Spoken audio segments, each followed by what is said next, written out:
आसिफ साहब, एक सवाल, आप इस बार जो है हेल्थ वाइज काफी फिट लग रहे हैं, क्या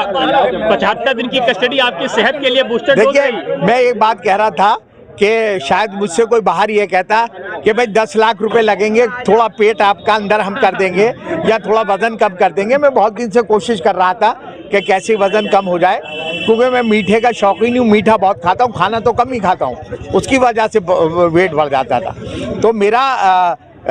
75 दिन में तकरीबन 8 या 9 किलो वज़न जो है वो मेरा कम हुआ है, और ये एक अच्छा मैं इसको बात मानता हूँ, और इंशाल्लाह एक तरह से फ्रेशनेस हुई है और ज़्यादा एक्टिवली। आसिफ साहब, एक सवाल ये बताइए, ये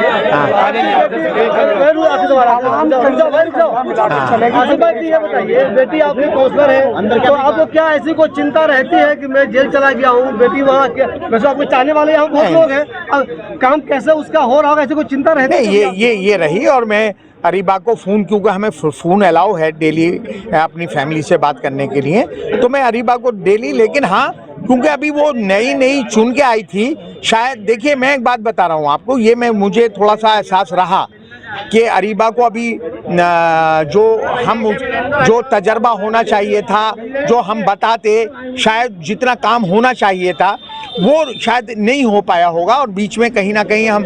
ये, जैसे होली के टाइम पे कूड़े का फिर अंबाल लग गया था, और क्योंकि आपको पता ही है कि होली के टाइम पे वो लोग ड्रिंक करके 3-4 दिन वो करते रहते हैं, और बहुत से मसले हैं जो डिपार्टमेंटल MCD से ताल्लुक़ रखते हैं, उसमें थोड़ा सा डिले हुआ है 2-3 महीने काम। इस बात को मैं एक्सेप्ट करता हूँ, लेकिन इंशाल्लाह वो जो कमी रही है वो तो हम हफ्ते 10 दिन में उसकी भरपाई कर देंगे।